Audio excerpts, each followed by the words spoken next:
Welcome back to the channel. Before we begin, I want you to pause for just 1 second. Tell me in the comments, which country are you watching from, and what time is it right now where you are?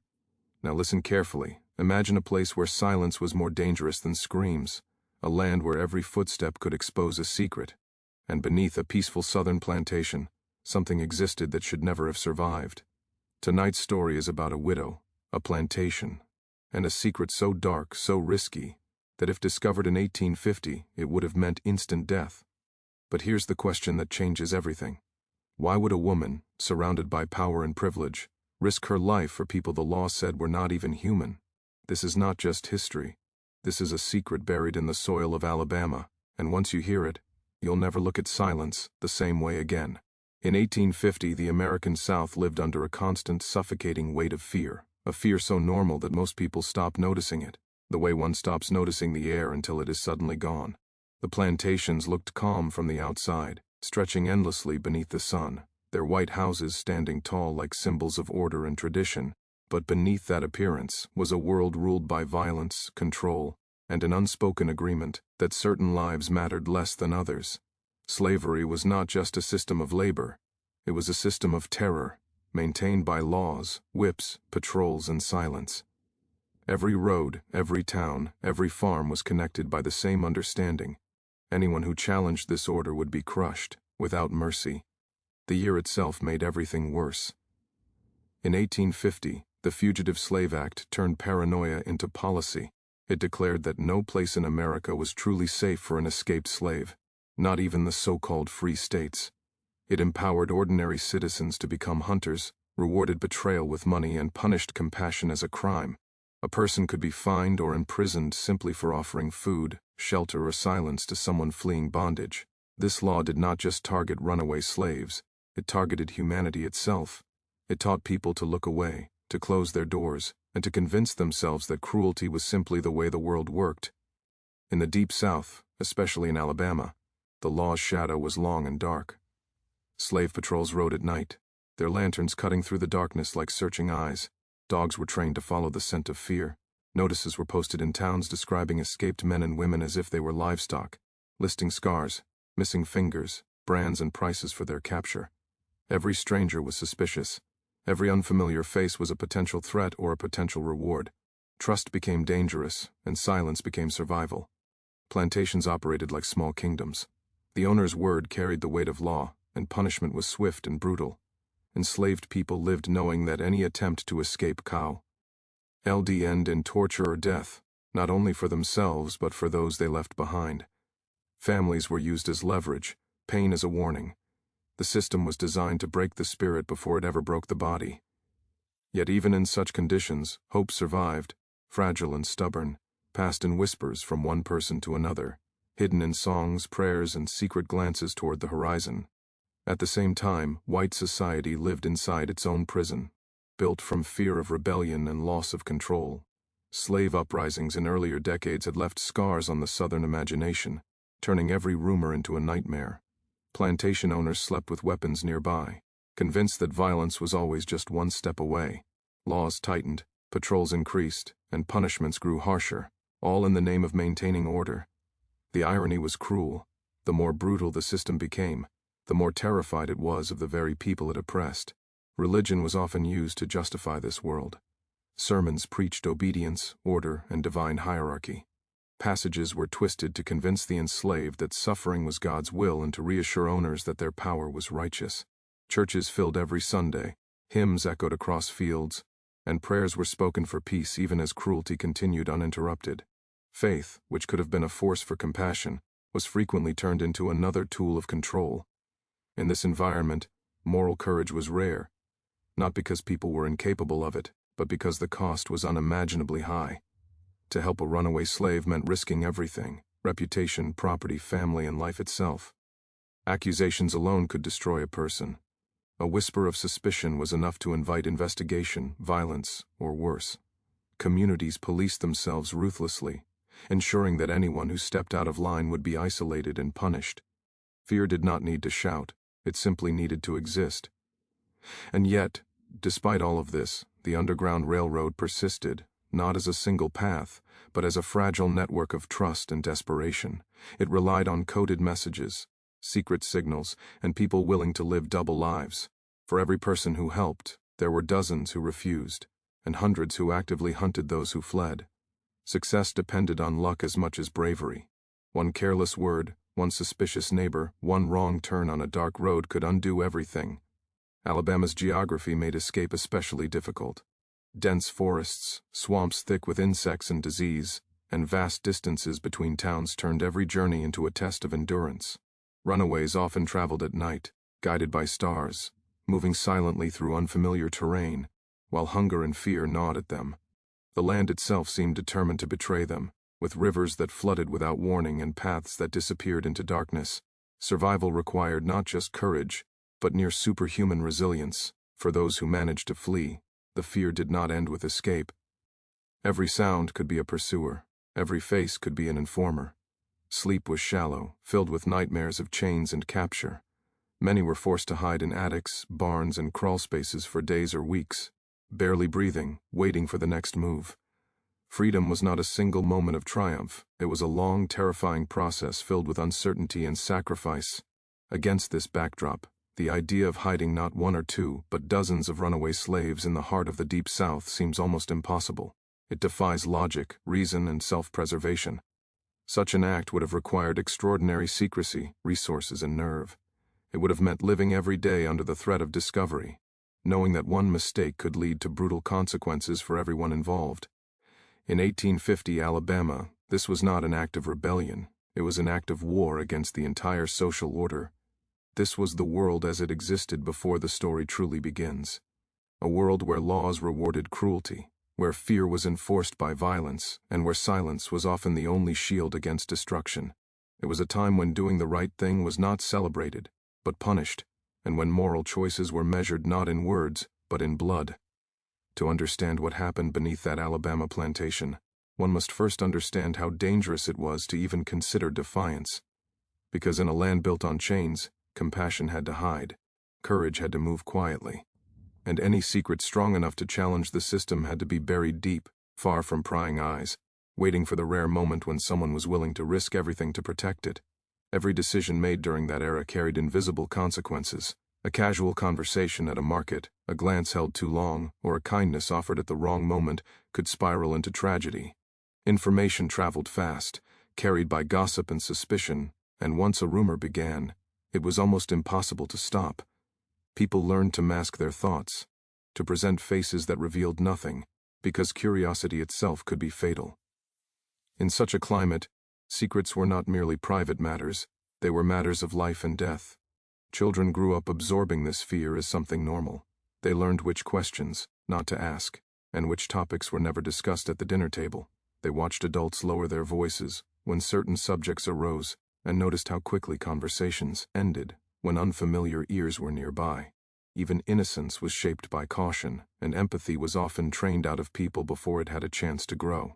The system depended on this quiet conditioning, on teaching each generation to accept cruelty as tradition. Economically, slavery was defended as necessity. Plantations depended on forced labor to produce cotton and other crops that fed global markets. Wealth, status, and power were directly tied to the exploitation of human beings.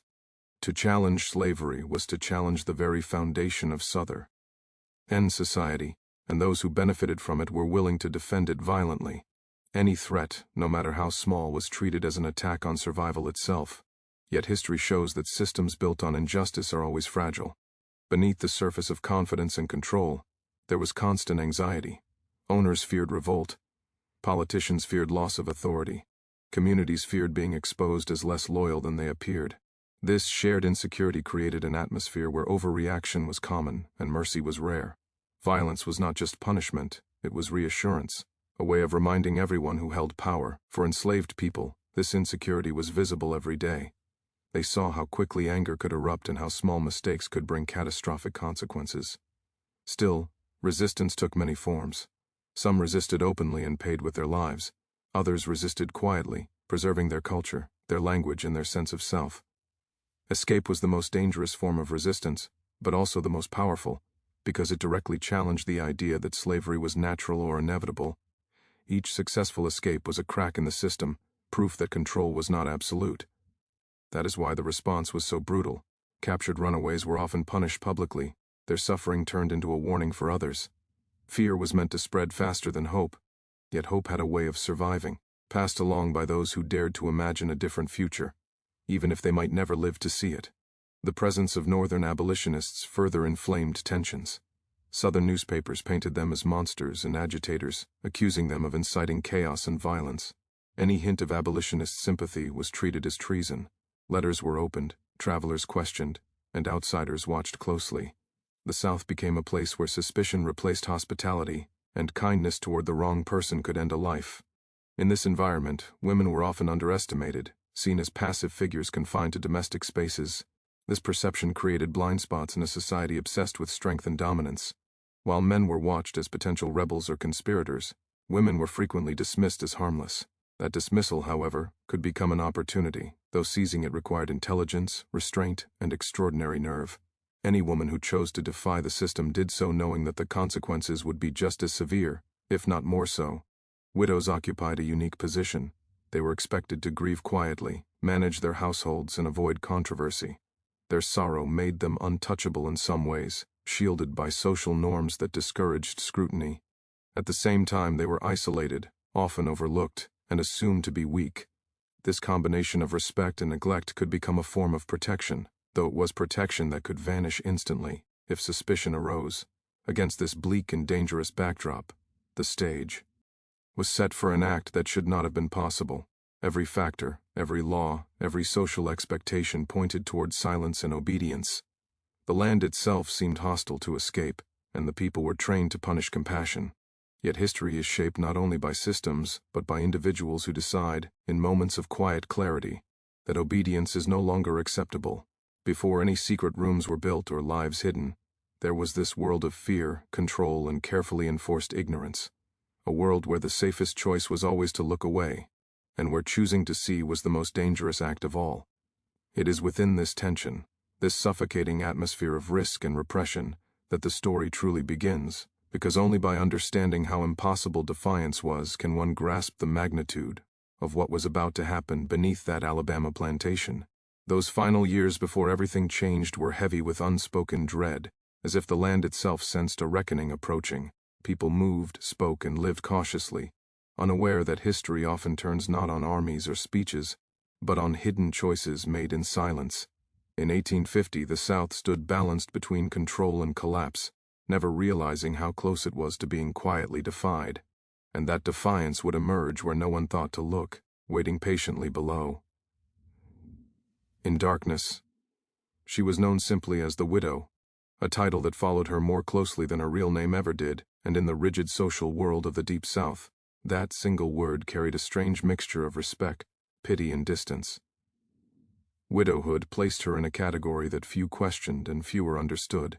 She was no longer defined by a husband's authority, yet she was still bound by the expectations of mourning, modesty, and restraint.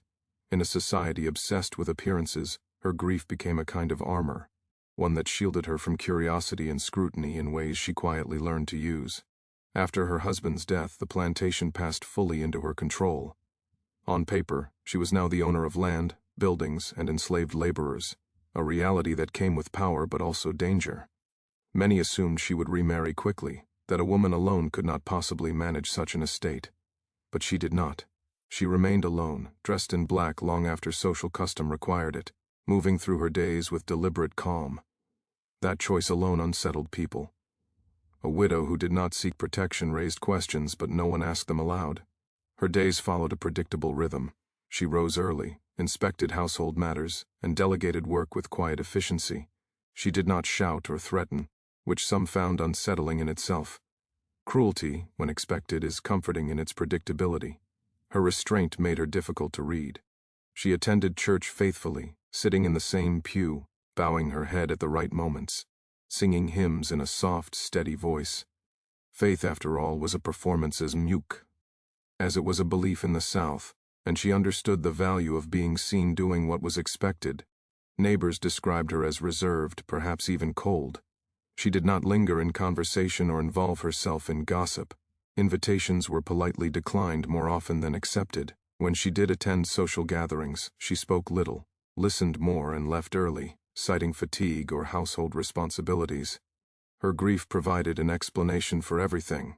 Her silence, her solitude, her distance. People are uncomfortable with sorrow, and most were relieved not to press her beyond polite concern. The plantation itself reflected her personality.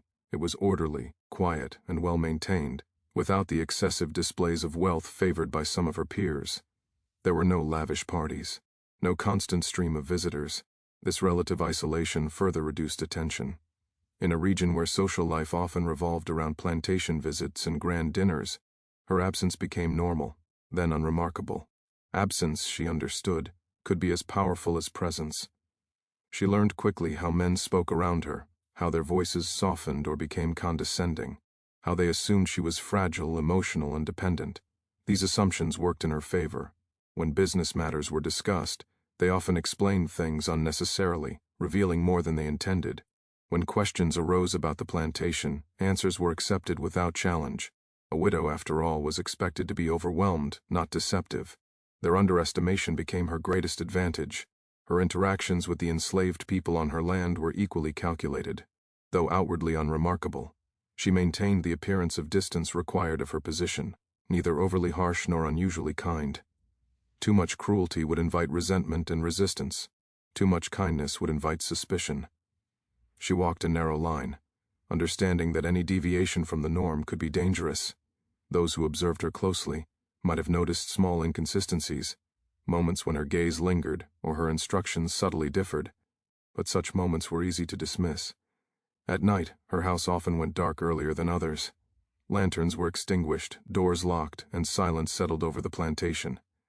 To outsiders, this was simply the routine of a woman alone, conserving energy and protecting herself. In truth, those quiet nights were essential. Silence was not just a preference, it was a necessity. Every creak of the house, every distant sound carried meaning. She learned the language of her surroundings, the way the wind moved through trees, the rhythm of insects, the difference between normal sounds and those that did not belong. Grief had taught her patience. Loss had stripped her life down to essentials, and in doing so, sharpened her awareness. She had learned how quickly the world could change, how permanence was an illusion. This understanding aped her decisions, making her cautious but resolute. She no longer believed that safety came from obedience alone. Safety, she realized, came from control of information, from knowing when to speak and when to remain invisible. The widow's reputation grew quietly. She was considered respectable, if somewhat distant. No scandals followed her name. No accusations surfaced. This clean image was not accidental. She was meticulous about details, ensuring that nothing about her life invited examination. Financial records were kept in order. Crops were sold on time. Taxes were paid without delay. She gave modest donations to church causes, enough to demonstrate loyalty without drawing attention. Every action reinforced the idea that she was exactly what she appeared to be. Her house became a place people rarely entered without invitation. This, too, was unusual but acceptable. A grieving woman deserved privacy. Tradesmen and visitors were received in specific rooms, never allowed to wander freely. Certain doors remained closed, explained away as storage or personal space. Boundaries once established are rarely challenged, especially when they are framed as matters of propriety. The widow understood how social rules could be used to protect physical spaces. Emotionally, she presented herself as contained, almost restrained. She did not display anger openly, nor did she show excessive warmth. This emotional neutrality made her difficult to provoke and harder to read. Those who interacted with her left feeling as though they knew her, when in reality they knew nothing at all.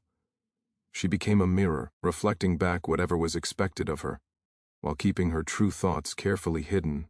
Behind this composed exterior, however, was a mind constantly calculating risk.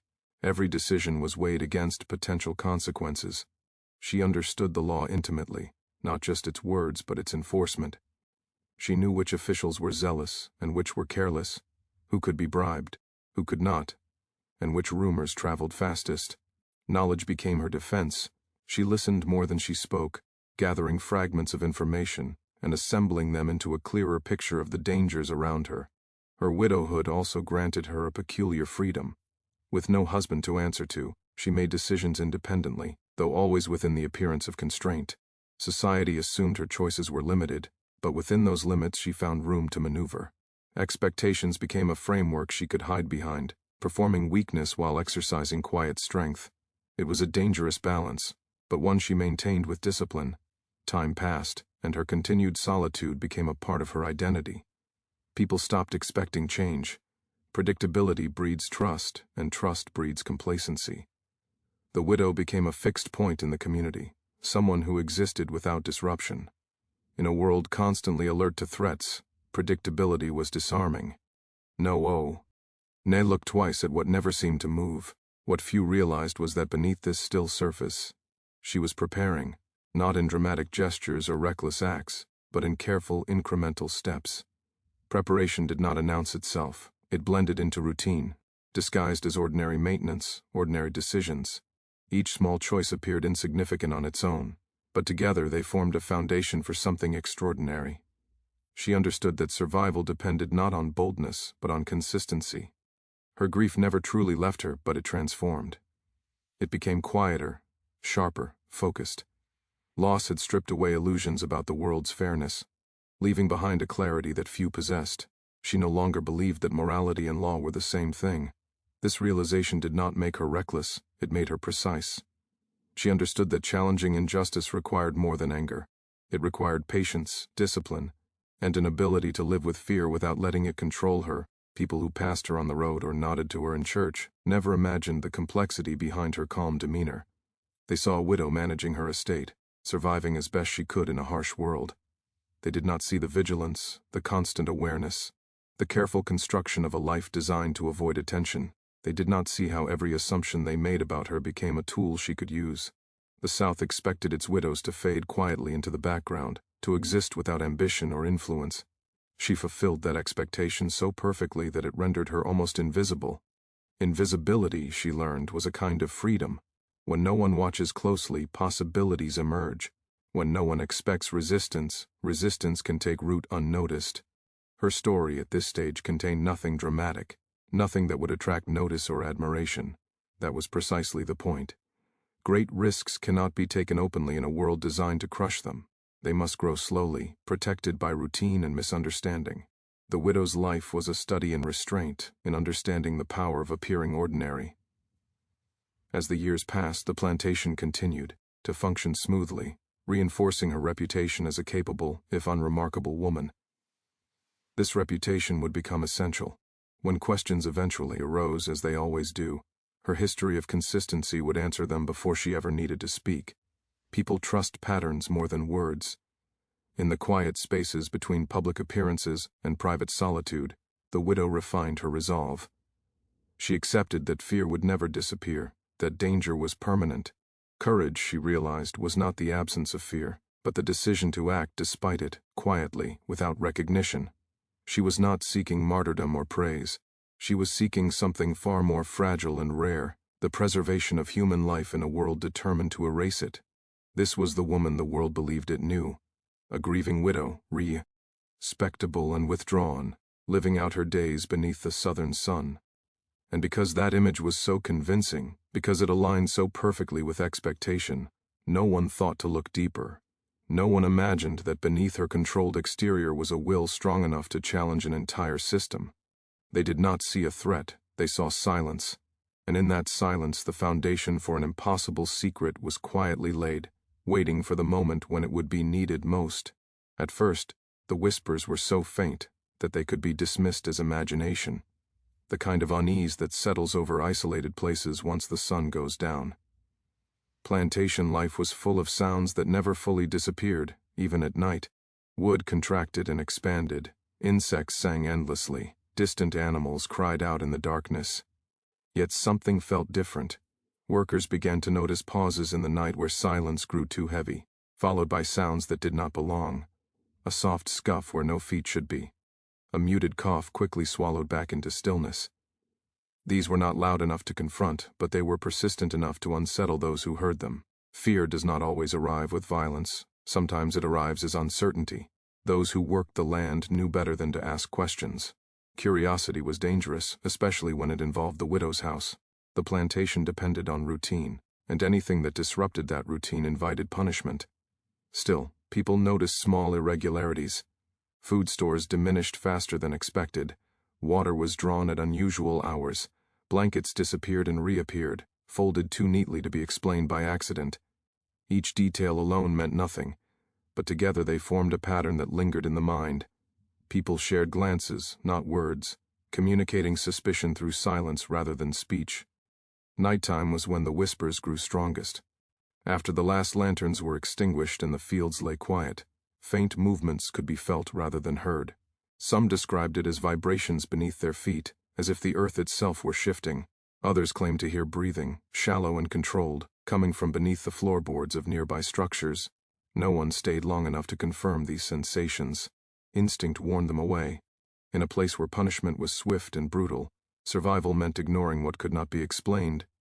The widow herself seemed unchanged, which only deepened the unease. She moved through her days with the same composed restraint, never revealing irritation or concern.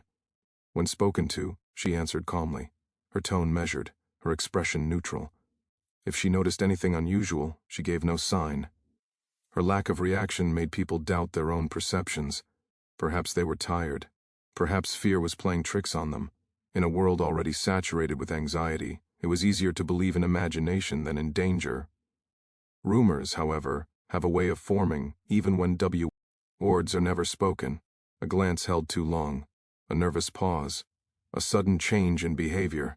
These were enough to plant seeds of doubt. Some workers avoided certain areas at night, choosing longer routes rather than passing near the house. Others refused to work late, claiming illness or exhaustion. Fear spread quietly, never named, never challenged. It moved like a shadow, present but intangible. Occasionally, an outsider would visit the plantation, and tension would spike instantly. Every unfamiliar voice brought a tightening of nerves. Conversations stopped abruptly. Eyes followed movements more closely. The land itself seemed to hold its breath. Those who sensed the whispers feared that strangers might hear them too. The idea that someone else could notice what they had tried so hard to ignore filled them with dread. Discovery, whatever it might mean, felt inevitable and catastrophic. The enslaved people on the plantation lived with a different layer of fear. They understood the cost of secrets better than anyone. For them, rumors were not entertainment, they were threats. If something illegal or dangerous was happening, the consequences would fall hardest on them. Yet even among them, there were those who sensed something unusual.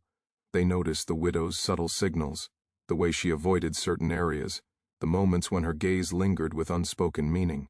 They learned to say nothing, because silence was often the only form of protection they had. As nights passed, the whispers became part of the plantation's rhythm. People adjusted, subconsciously adapting their behavior. Doors were closed more carefully. Footsteps were softened. Tasks were completed earlier in the day. Everyone seemed to sense that something fragile existed, something that could be shattered by noise or attention. No one could have explained it, but everyone felt it. The plantation was no longer just a place of labor and control. It was a place holding its breath. Fear sharpened awareness. Sounds were analyzed instinctively, measured against memory. A familiar creak was dismissed, an unfamiliar one stored away in the mind. People became experts in their environment, knowing every normal sound so well that any deviation stood out immediately. This heightened sensitivity did not bring clarity, only tension. Knowing that something was wrong without knowing what it was created a constant state of unease. The widow's house became the center of these unspoken anxieties. Its closed doors and quiet halls seemed to absorb sound, as if designed to keep secrets. Light flickered briefly at odd hours, then vanished. Smoke rose from chimneys when no fire should have been burning. Each sign was subtle, easily explained away, yet impossible to ignore completely. The house felt alive in a way that unsettled those who noticed. Despite this, daily life continued. Crops were planted, harvested, and sold. Orders were given and followed. Punishments were administered when rules were broken. The system remained intact, its cruelty unchanged. This normalcy made the whispers more disturbing, not less. It suggested that something extraordinary was happening beneath an ordinary surface. The contrast between routine and rumor created a quiet tension that never fully released. Those who sensed the whispers rarely slept deeply. Dreams were filled with half-formed images, with the feeling of being watched or pursued. Waking brought no relief, only the return of controlled behavior and careful silence. The mind learned to exist in two states at once, outward obedience and inward vigilance. This dual existence mirrored the larger reality of the plantation itself, where appearances concealed truths too dangerous to acknowledge. Over time, some convinced themselves that the whispers were warnings, signs that the land was cursed or restless. Superstition offered an explanation that did not require confrontation. Believing in ghosts was safer than believing in resistance. Others suspected something far more dangerous, but forced the thought away. In a place where survival depended on not knowing too much, ignorance became a form of self-defense. The widow never addressed the whispers, never denied or acknowledged them. Her silence was absolute. It neither reassured nor threatened. It simply existed, steady and unyielding. That silence shaped the behavior of everyone around her. People mirrored it, adopting the same restraint, the same refusal to question. In this way, her control extended beyond spoken authority into the realm of atmosphere and expectation. As weeks turned into months, the whispers did not disappear. They became woven into the plantation's identity, an invisible layer beneath daily life. They were no longer shocking, only unsettling. People learned to live with them, to step around them mentally, much as they stepped around physical obstacles in the fields. Acceptance did not bring peace, only endurance. What no one could have known then was how close they were to the truth, how the sounds they heard were not echoes or illusions, but proof of something extraordinary hidden in plain sight. The whispers were the faintest evidence of lives held in suspension, of breath controlled and movement restrained by necessity. They were the sound of hope struggling to remain quiet. In a land where noise could kill and silence could save, those whispers existed on the edge between survival and destruction. They were warnings without words, signals without explanation. And though no one dared to investigate, their presence changed everything. The plantation was no longer just a place of enforced order. It had become a place where secrets breathed softly beneath the ground, waiting, enduring, and trusting that silence would continue to protect them. What lay beneath the plantation was not discovered all at once, nor was it created in a single bold act. It emerged slowly, shaped by necessity, patience, and an understanding of how deeply danger was rooted in the land above. Beneath the familiar soil, under floors that creaked with age and weight, existed a hidden world that contradicted everything the plantation represented. It was dark, suffocating, and deliberately concealed, not built for comfort, but for survival. Every inch of it had been planned with one goal in mind: to remain unseen. The space was not a grand tunnel or an obvious cellar that could be stumbled upon by accident. It was fragmented, low and irregular, carved and reinforced in stages to avoid attention. The ceilings were barely high enough to sit upright. The walls pressed inward, damp and cold, carrying the smell of earth and sweat. Air moved through narrow, carefully disguised vents that blended into natural features above ground. From a distance, nothing appeared unusual.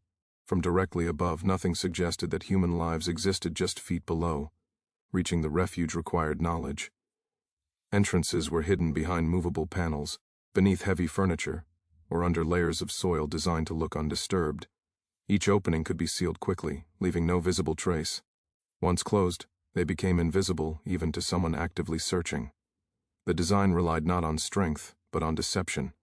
It understood that slave catchers looked for obvious signs: footprints, broken locks, disturbed doors. They did not expect resistance to exist beneath the ground itself. Inside, silence was enforced not by command, but by instinct. Every person who entered understood immediately what was required. Breathing was shallow. Movement was slow. Even whispers were dangerous. Sound traveled easily in enclosed spaces, and one careless noise could echo upward through wood and earth. The refuge demanded discipline, and those who depended on it learned that discipline quickly, because their lives depended on it. One by one, people arrived. They did not come in groups, because groups attracted attention. They came alone or in pairs, guided by fragmented information and quiet signals. Some arrived barefoot, their feet torn and bleeding from miles of travel. Others carried scars still raw from punishment. A few arrived barely conscious, carried the last distance by hands that shook with exhaustion and fear. Each arrival brought risk, not only to the newcomer, but to everyone already hidden below. There were men who had spent their entire lives in bondage, their backs marked by whips, their eyes hardened by loss. There were women who had fled in desperation, leaving children behind because escape with them would have been impossible. There were also children who had been carried through darkness, taught to remain silent before they could fully understand why. Each person brought a story heavy with pain, but underground, those stories were held back, stored in silence, because telling them would cost breath and strength. The widow controlled access with absolute precision. No one entered without her approval, and no one stayed without her knowledge. She decided when it was safe, when it was not, and her judgment was trusted without question. That trust was born not of authority, but of survival. She did not promise safety. She promised effort, planning, and vigilance. Was more than the world above had ever offered. Food was scarce and carefully rationed. Nothing was wasted.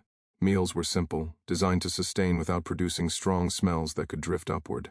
Water was carried down in containers that made no noise, drawn at times when activity above would not seem unusual. Waste was managed with equal care, removed in ways that left no trace. Every practical detail became a matter of life and death. The refuge was not just a hiding place, it was a system that required constant attention. Light was limited to the bare minimum. Small, shielded lanterns were used sparingly, their flames dimmed to avoid heat and smoke. Most of the time, darkness ruled. People learned to navigate, by touch, memorizing the shape of the space, the distance between walls, the location of others. Darkness erased differences. Underground, status and hierarchy dissolved. There were no masters and no slaves, only people bound together by shared danger. Time behaved strangely below the ground. Days blurred into nights, marked only by the widow's signals or the arrival of food. Without sunlight, the body lost its sense of rhythm. Some counted hours in their minds. Others prayed silently, marking time through repetition. Waiting became an act of endurance. The greatest challenge was not hunger or discomfort, but the constant pressure of fear, the knowledge that discovery would be immediate and unforgiving. Above ground, the plantation continued as if nothing existed beneath it. Horses walked over soil that concealed human breath. Guests sat in rooms directly above hidden chambers, laughing, drinking, unaware that every sound they made echoed faintly below. The contrast was cruel and surreal. Life and death coexisted within inches of each other, separated only by wood, dirt, and secrecy. The number grew gradually. At first, there were only a few. Then more arrived, drawn by whispers of a place where capture had not followed escape. Each new arrival increased the risk exponentially. 25 people hidden in one place was not just dangerous, it was nearly impossible. More bodies meant more heat, more need for air, more chances for sound. Every addition forced adjustments, refinements, and new precautions. The widow adapted constantly. She altered schedules, shifted storage, and changed patterns to avoid suspicion. She watched the behavior of neighbors and patrols closely, noting any change that might signal danger. Her mind never rested. Even in sleep she remained alert, waking at the smallest disturbance. Fear became a constant companion, but she did not allow it to dictate her actions. Instead, she used it as a guide, a reminder of what was at stake. The people below L earned to trust her completely. Trust was not optional. Doubt created noise, hesitation created mistakes. They followed her instructions without question, even when it meant enduring long hours of stillness or hunger. Some fought panic silently, pressing hands over mouths to suppress sobs. Others focused inward, retreating into memory or prayer. Survival demanded control, and control demanded sacrifice. There were moments when the refuge felt like a tomb. Air grew heavy, muscles cramped. Children trembled with suppressed fear. In those moments, despair threatened to overwhelm hope. Yet even then, something remarkable persisted. A sense of shared purpose, fragile but real, bound them together. They were no longer just individuals fleeing capture. They were witnesses to an act of defiance so quiet it could only exist underground. The space beneath the plantation was never meant to be permanent. It was a pause, a place between bondage and an uncertain future. People stayed only as long as necessary, moving on when it was safe, guided toward other routes, other hiding places. Each departure reduced the number, easing pressure, but it also increased anxiety. Leaving meant exposure, risk, and the possibility of capture. Staying meant suffocation and danger of discovery. Every decision carried consequences. Those who left carried the secret with them, not as a story to be told, but as a weight to be guarded. Speaking of it could doom those who remained. Silence became an obligation, as binding as chains had once been. The refuge depended on silence long after people passed through it. What existed beneath that plantation was not just a hiding place, but a direct contradiction of the world above. Above, laws defined people as property. Below, those same people were protected at unimaginable cost. Above, order was maintained through violence. Below, survival depended on cooperation and restraint. The underground space became a quiet argument against the system that ruled the land. No records documented its existence. No maps marked its location. It lived only through memory and discipline. If discovered, it would have been destroyed immediately, and everyone connected to it punished without mercy. That knowledge shaped every action taken within it. Caution was absolute. Mistakes were unforgivable. Yet despite the fear, despite the darkness, the refuge achieved something extraordinary. It kept people alive in a time when the law demanded their return to suffering. It transformed earth into shelter and silence into resistance. It proved that even in the heart of oppression, humanity could find ways to survive. The soil above absorbed footsteps, laughter, cruelty, and routine, while beneath it, breath was held and hope endured. That hidden space did not announce itself. It did not challenge openly. It simply existed, quietly undermining the certainty of a system built on control. 25 lives passed through that darkness, each one carried by the careful balance of secrecy and courage. They left no trace that could be easily found, no evidence that history could quickly record. What remained was the knowledge that beneath the most ordinary places, extraordinary acts can occur, unseen, unheard, sustained only by resolve. The plantation stood as it always had, its fields stretching toward the horizon, its house upright and respectable. No one looking at it would have guessed what lay beneath. That was the greatest success of the refuge. It did not demand recognition. It demanded only silence, patience, and the willingness to believe that survival, even in the darkest conditions, was worth the risk. The danger reached its most lethal form when the hunters arrived, because fear was no longer abstract or imagined. It took shape in boots on soil, in voices calling out names, in the sharp smell of dogs and gun oil carried by the wind. Slave catchers did not announce themselves politely. They came with authority backed by law, confident in their right to search, question, and destroy. Their presence transformed the plantation instantly. Conversations shortened, movements slowed, and every sound seemed louder than it should have been. The widow always knew before they reached her door. She read signs others ignored, a change in the behavior of birds, distant shouts carried oddly through the air, the sudden tension that rippled through the enslaved people working the fields. When that tension appeared, her routine shifted with quiet precision. She gave instructions that sounded ordinary but carried deeper meaning. Doors were closed, windows were latched, certain paths were avoided. Above all, silence was enforced without being spoken. Below the ground, the effect was immediate and terrifying. The moment the signal reached them, those hidden beneath the plantation froze, bodies pressed closer to earth, breathing slowed until lungs burned. Children were pulled against chests, mouths covered gently but firmly. Every person understood that this was the moment they had been waiting for, the moment that justified every hour of discomfort and fear. Discovery now would mean not just capture, but violent punishment for all involved. The hunters were experienced men. They had chased runaways across forests and rivers, through towns and fields. They believed they could sense guilt, hear lies and hesitation, smell fear on the air. They trusted their instincts more than evidence. That confidence made them dangerous, but it also made them predictable. They expected resistance to look a certain way. They did not imagine it could exist in absolute stillness beneath their feet. When they reached the house, they were met with calm. The widow did not rush to greet them, nor did she hide. She opened the door herself, dressed in black, her expression composed, her movements unhurried. Grief was still written into her posture, into the way she carried herself. It disarmed them slightly, just enough. A lone widow, I did not fit their idea of a conspirator. They spoke to her as men accustomed to being obeyed. Questions were framed as statements. Requests carried the weight of command. They asked if she had seen strangers, if she had noticed anything unusual, if anyone had passed through recently. Her answers were brief, polite, and perfectly ordinary. She did not over-explain. Over-explanation invites suspicion. She offered exactly what was expected and nothing more. Inside the house, every sound became a potential death sentence. Floorboards creaked as the hunters stepped inside, each step sending vibrations downward. Below, muscles tensed instinctively, bodies fighting the urge to react. A dropped object above sounded like thunder below. Time stretched unbearably. Seconds felt like hours as people counted heartbeats, praying that none would lose control.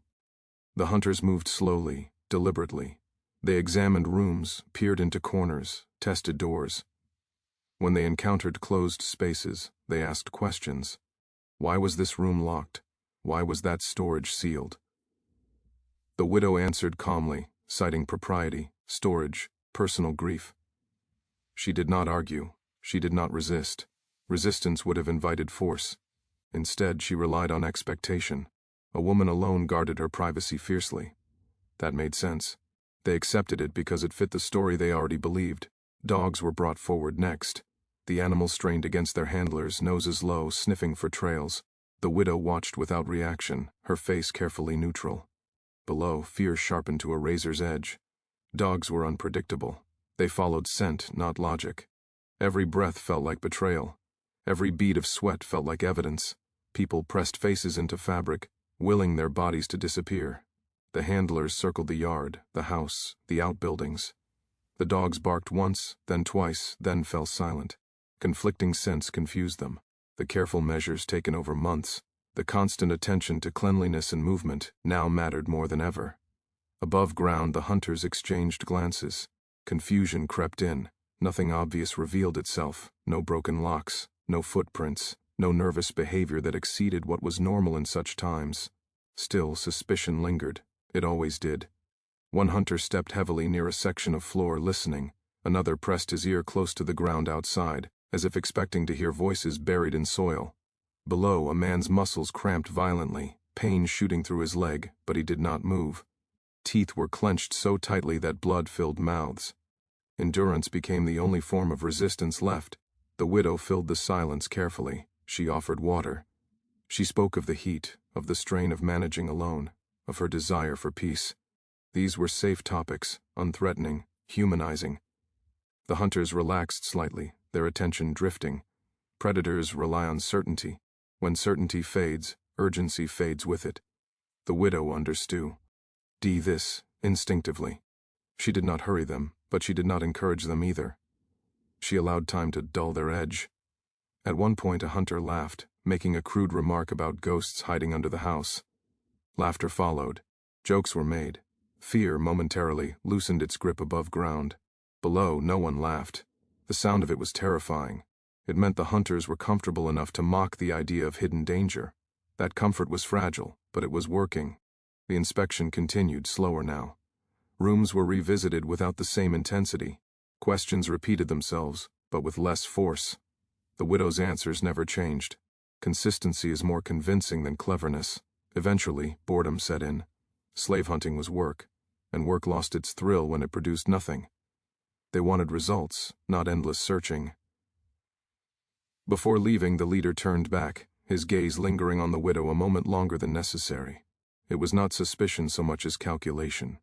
He was weighing the effort of continued scrutiny against the likelihood of reward. In the end, convenience won. There were other plantations, other leads, other rumors more promising than a silent widow and her orderly home. When they finally mounted their horses and rode away, relief did not come immediately. It never did. Experience had taught everyone that danger rarely announced its end. The widow waited until the sound of hooves faded completely before allowing herself to breathe deeply. Even then, her composure did not break. She returned to her routine as if nothing extraordinary had occurred. Below ground, people remained frozen long after it was safe. Muscles shook uncontrollably once movement was allowed. Silent tears flowed, released without sound. Children were held tightly, reassured through touch alone. Survival had demanded everything they had, and it had taken its toll. Relief mingled with terror, because they knew this would not be the last time. These visits repeated themselves over months. Each time the danger felt sharper, the margin for error thinner. Patterns were studied and adjusted. The widow learned which hunters were most aggressive, which were lazy, which were easily distracted. She adapted her responses accordingly. The refuge below adapted as well, refining silence into an art. Above and below became two stages of the same performance. Above, calm normalcy. Below, disciplined stillness. The success of one depended entirely on the perfection of the other. Any failure would collapse both. This balance was exhausting, mentally and physically. It demanded constant vigilance from everyone involved, yet with each successful deception, confidence grew cautiously. Not arrogance, but trust in the system they had built. They learned that even the most brutal forces could be misled by patience and restraint. They learned that power, when it relies on assumptions, can be quietly undermined. The hunters never realized how close they came. Hay never knew how many lives were held beneath them as they spoke and laughed. That ignorance was the greatest weapon the widow possessed. She did not defeat them through confrontation, but through invisibility. Each departure reinforced a dangerous truth. The refuge worked, silence worked, and as long as it worked, the risk was worth taking. But no one forgot that a single mistake would end everything. Success did not erase fear, it sharpened it, because now there was something precious to lose. The game continued, deadly and quiet, played out in glances, pauses, and controlled breaths. Above ground, authority believed itself unchallenged. Below ground, resistance survived by refusing to be seen. And in the space between those two realities, the widow stood as the fragile bridge, holding everything together through calm calculation, and an understanding that survival often depends not on strength, but on the ability to appear harmless until danger passes. The question that lingered long after the danger passed was never how she did it, but why. Why would a woman surrounded by comfort, status, and legal protection choose to risk everything for people the law had declared property? The widow never explained herself openly, and perhaps she never would have, even if asked directly. In a world where words could be used as weapons, silence was safer than confession. Yet motives, like secrets, have a way of revealing themselves through patterns, choices, and quiet consistency. Some believed her reasons were rooted in guilt, inherited and unresolved. The plantation, like many others, had been built on suffering long before it came into her possession. Generations of wealth often carried generations of blood with them, and perhaps she felt the weight of that history pressing down on her. It is possible that she looked at the land and saw not prosperity, but the cost at which it was bought. For some, awareness of injustice creates paralysis. For others, it creates obligation. She may have felt that doing nothing was no longer an option. Once she truly understood what doing nothing meant, others suspected loss shaped her choices more deeply than guilt ever could. Grief has a way of stripping away illusions, of revealing what truly matters when everything else falls apart. Losing her husband may have shown her how fragile life was, how quickly security could vanish. In that understanding, she may have seen reflected the daily reality of those enslaved around her, people who lived with loss as a constant companion. Compassion often grows from shared vulnerability, even when circumstances differ greatly. There were whispers that she had lost a child, though no record confirmed it. Such a loss would explain the particular care she showed toward the youngest among those hidden below. Children make injustice impossible to ignore. They do not fit neatly into arguments about economics or law. They expose cruelty for what it is. If she had once held a child, and imagined a future for them, perhaps she could not watch other children be denied even the chance to live freely. Religion, too, may have played a role, though not in the way sermons often preached. Faith, when stripped of doctrine and hierarchy, can become a simple question of conscience. If one truly believes that all lives are created with equal worth, then the system surrounding her was a direct contradiction of that belief. She attended church, listened to hymns about love and mercy, and then returned home to a world that practiced neither. The tension between belief and reality can become unbearable when ignored long enough. Yet it is also possible that her reasons were not rooted in emotion at all, but in clarity. She may have simply seen the system for what it was and decided it was wrong. Not everyone who resists injustice does so because of personal tragedy or religious conviction. Some do it because they refuse to accept lies as truth. The idea that certain people were born to be owned required constant reinforcement. Once that idea cracked, even slightly, the entire structure became absurd. Her position gave her a rare perspective. She existed inside the system but was not fully bound by it. Widowhood removed one layer of control while preserving another layer of protection. She could see both the privileges she possessed and the violence that sustained them. That vantage point may have made neutrality impossible. When one can see both sides clearly, choosing to do nothing becomes a decision in itself, one that carries its own moral weight. It is important to understand that helping did not come without internal conflict. Fear was ever present. She understood the consequences better than most. Discovery would have meant not only her death or imprisonment, but brutal punishment for those she hid. Every choice carried the possibility of catastrophic failure. Courage in this context was not a single moment of bravery, but a daily commitment to live with terror and continue anyway. She did not romanticize what she was doing. There were no illusions of heroism. The underground refuge was not a place of triumph, but of endurance.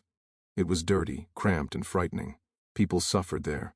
She suffered too, in a different way. She lived with constant anxiety, knowing that her actions could end lives if she miscalculated. This was not kindness in its simplest form. It was responsibility taken to an extreme. Some might argue that she was driven by a desire for control, that creating the refuge allowed her to assert power in a world that otherwise limited her. But this interpretation fails to account for the nature of her actions. Control usually seeks visibility and validation. What she built depended on invisibility and anonymity. She gained nothing tangible from it. If anything, she gave up peace of mind, safety, and any chance of a quiet life. Others suggested that she acted because she could. Opportunity is a powerful motiva. Tor. She had land, resources, and a position that allowed her to move without scrutiny. Many people might have felt sympathy for runaways, but few had the means to help. Having the ability to intervene can create a sense of obligation. When one knows that survival is possible through one's own choices, refusing to act can feel like direct complicity. Perhaps her motivation was not a single reason, but a convergence of many. Guilt, grief, faith, clarity, opportunity, and defiance may have all played their part. Human decisions are rarely simple, especially when they involve risking everything.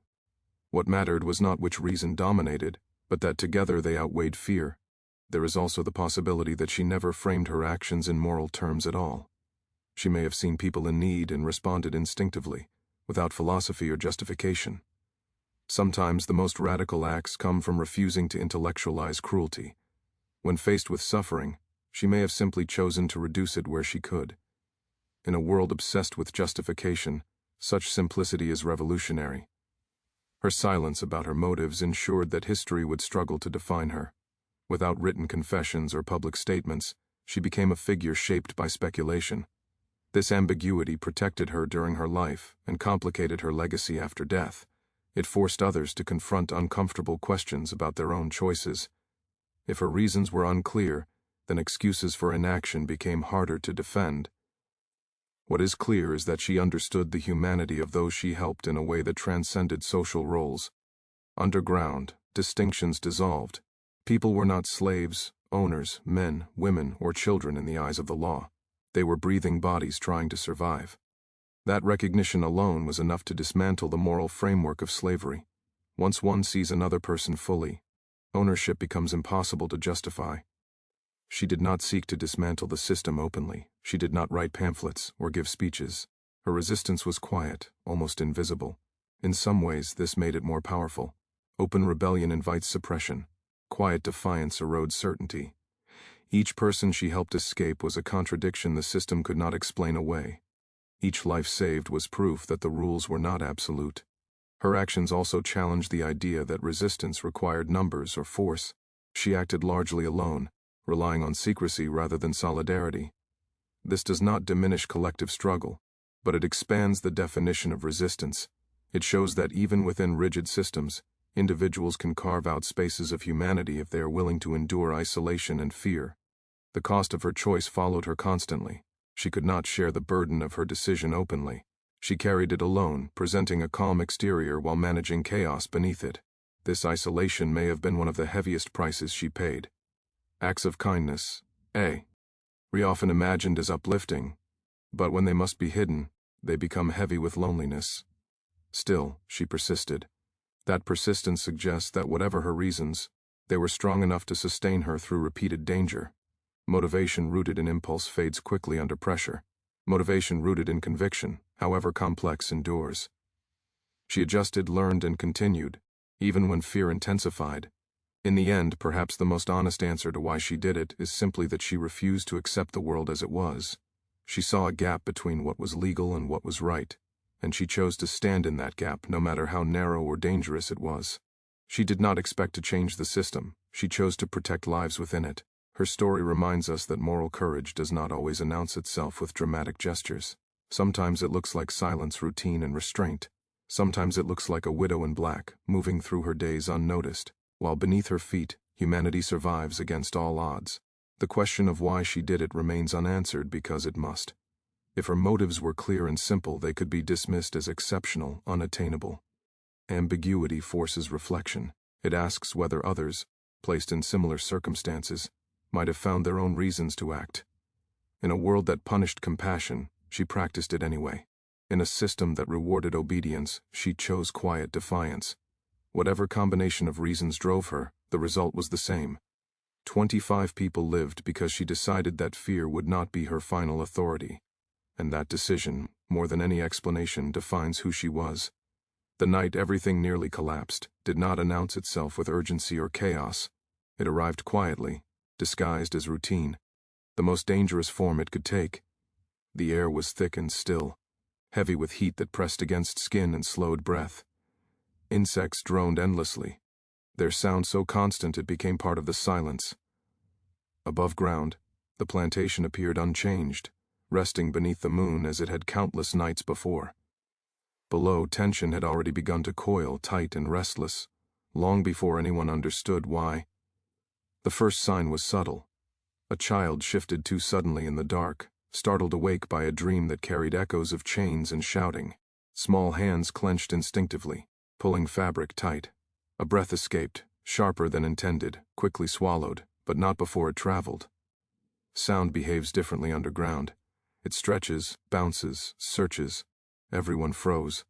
Muscles locked, hearts thundered. Fear surged so fast it felt physical, like a blow to the chest. Above them, footsteps approached. They were not hurried. They never were. The most terrifying thing about slave catchers was their patience. They walked as men who knew time was on their side. Boots crossed wooden floors, each step deliberate, testing. The widow stood in her place, posture calm. Hands folded, expression carefully neutral. She had no warning this time. No distant signs, no ripple through the fields. They were simply there. Voices followed the footsteps, low, confident, familiar in their cruelty. They spoke of rumors, of sightings, of information that had come too close for comfort. Someone had talked. Someone had noticed something they should not have. The words drifted downward through wood and earth, each one slicing deeper than the last. Below, people pressed themselves into the ground as if they could merge with it. The space felt smaller, the air thicker. Panic threatened to rise, but panic made noise, and noise meant death. Hands reached out in the dark, finding shoulders, arms, backs. Touch became language. Stay still, stay quiet, live. The widow answered questions above with the same controlled precision she always used, but tonight, the balance felt different. The hunters were more alert, less amused, their movements sharper. They had come expecting something. That expectation made them dangerous. Then came the sound that nearly ended everything. A floorboard shifted. It was slight, almost nothing, the kind of sound that happened every day in old houses. But context turned it lethal. One of the hunters stopped mid-step. He raised a hand, signaling silence. His eyes scanned the room, calculating, narrowing. He had heard something. He was certain of it. Below, the world stopped. Breath ceased entirely. Hearts pounded so violently it felt impossible they could not be heard. The child was pressed into a chest, held so tightly it bordered on pain. Tears fell silently, soaking fabric, leaving dark stains no one could see. The hunter crouched again, closer this time. He pressed his ear to the floor. In that moment, they never knew how near they were to rewriting lives forever. Below ground, people continued to wait, to endure, to trust. The plantation stood unchanged in the daylight, peaceful and silent. No one passing by would have guessed that beneath it, human lives had once been suspended by a single sound, a single breath, a single bark in the distance. That night did not end the danger. It clarified it, and everyone who lived through it understood something they would never forget. Survival is not always loud. Sometimes it is holding your breath in the dark, trusting that silence will be enough. When the widow died, the plantation did not mourn her in any grand or meaningful way. There were no speeches that captured the weight of what she had done, no public recognition of courage or sacrifice. Her death passed through the community the way her life had, quietly, respectfully, and without curiosity. People spoke of her as a reserved woman who had lived alone for too long, who had managed her estate competently and kept to herself. That version of her was easy to accept. It required no rethinking of the world they lived in. The house was emptied slowly, furniture was sold, personal belongings were divided or discarded. Rooms that had once held careful silence were opened to light and air without ceremony. Floors were scrubbed, walls were repainted.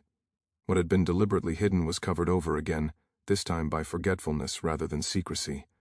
The underground refuge, once vital and alive with restrained breath, was sealed completely.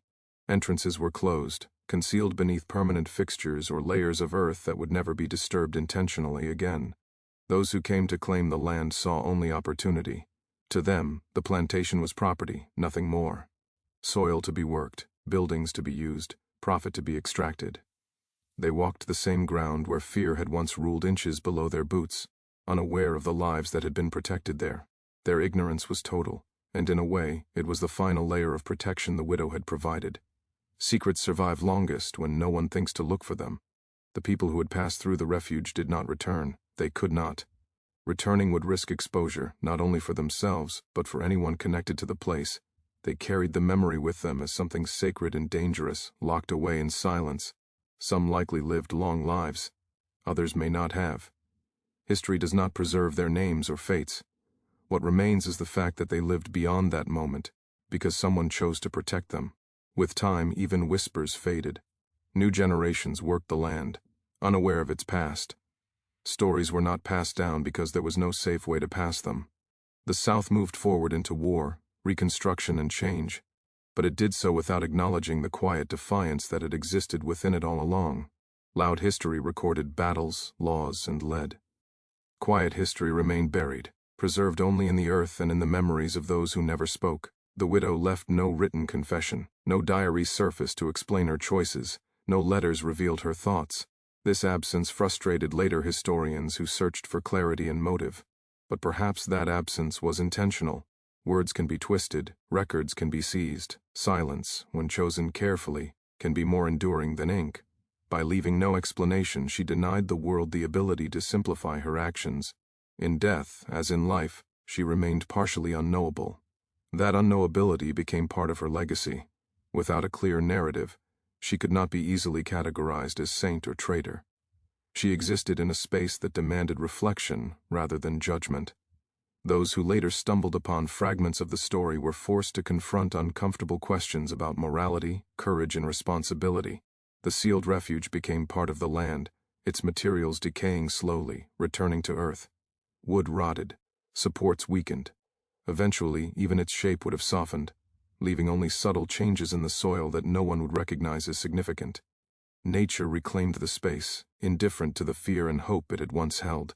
This quiet erasure mirrored how society often treats acts of hidden courage, allowing them to disappear because they challenge comforting narratives. Yet absence does not equal insignificance. The impact of the widow's actions extended far beyond the physical space she created. Each person who survived carried that survival forward, influencing lives that followed. Children were born who would not have existed otherwise. Choices were made because freedom allowed them. The ripple effects were invisible, but real, woven into futures no one could trace back to that plantation. The widow herself became a ghost of a different kind, not haunting rooms or fields, but haunting history's blind spots. She represented all those whose resistance never made headlines, whose courage operated in shadows rather than on stages. Her story challenged the idea that change only comes from mass movements or celebrated figures. It suggested that individual choices, made quietly and sustained over time, can be just as transformative. As years passed, the South constructed new myths about itself. Stories of honor, tradition, and resilience took center stage, often at the expense of truth. The brutality of slavery was softened or justified. Acts of defiance that did not fit preferred narratives were ignored. In this rewriting, the widow's secret had no place. It complicated too much. It implied that alternatives had always existed, that people could have chosen differently. For those who eventually uncovered hints of what had happened, the discovery was unsettling. It forced a re-evaluation of assumptions about the past. It asked whether evil systems persist because they are unstoppable, or because too many people accept them. The widow's actions suggested that even in the heart of oppression, space existed for resistance, if one was willing to endure the cost. Her story also reframed the idea of heroism. There were no dramatic escapes witnessed by crowds, no declarations made in public squares. There was only preparation, patience, and fear managed through discipline. Heroism here was not loud or affirming. It was exhausting, isolating, and deeply uncertain. It required living every day knowing that discovery would mean death. The people she protected never erected monuments to her. They could not. Gratitude had to remain private. In that way, her reward was never recognition, but survival itself. That may have been enough for her. The absence of acknowledgement preserved the purity of her choice. She did not act to be remembered. She acted because she believed it was necessary. Even today, stories like hers are often met with skepticism. They seem too improbable, too dangerous to have occurred unnoticed. Yet history is full of such improbabilities. It is shaped not only by what is recorded, but by what is hidden successfully. Survival stories are often invisible precisely because survival required invisibility. The sealed refuge stands as a symbol of that truth. It existed because it was not seen. It functioned because it did not announce itself. It succeeded because silence was maintained absolutely. In a world that equates power with visibility, this kind of success is difficult to recognize but no less real. The widow's death closed the final chapter of The Secret, but it did not erase its meaning. Meaning does not depend on witnesses, it depends on impact. 25 lives protected in a time of sanctioned cruelty is not a footnote. It is a quiet indictment of a system that claimed total control and failed. The land above eventually forgot what it had sheltered. But forgetting is not the same as absolution. The past does not disappear simply because it is ignored. It remains layered beneath the present, influencing it in ways that are not always understood. The soil holds memory, even when people do not. The widow's story reminds us that history is incomplete by nature. For every act recorded, countless others are lost to silence. This does not diminish them. It challenges us to look beyond official narratives, to consider what might have happened in the shadows, sustained by ordinary people making extraordinary choices. Her legacy is not one of perfection or purity. She operated within a system she benefited from, even as she undermined it. That contradiction makes her story more human, not less. It forces us to confront the complexity of moral action in unjust systems. It asks whether partial resistance is still resistance, whether saving some lives matters if one cannot save all. The answer, implicit in her actions, is yes. Saving lives matters, even when it is not enough. Courage matters, even when it does not change the world overnight. Silence can matter when it is used not to enable cruelty, but to protect humanity. As time continues to move forward, the widow's secret serves as a reminder that the past is not as simple as it is often presented. Beneath familiar stories lie deeper truths, waiting for someone to question, to dig, to listen for what was never meant to be heard. Her story ends not with triumph, but with quiet continuity. The plantation changed hands, the land endured, life moved on. But somewhere, in ways no record can fully capture, the choice she made continued to matter, because history is not only written by those who speak loudly. Sometimes it is shaped by those who choose to remain silent, and in that silence, keep others alive. If this story made you pause, if it made you feel uneasy, then its secret still works. Like the video, subscribe, and tell me, should stories like this stay buried or be remembered? Because the past is never truly dead, it's just waiting to be uncovered.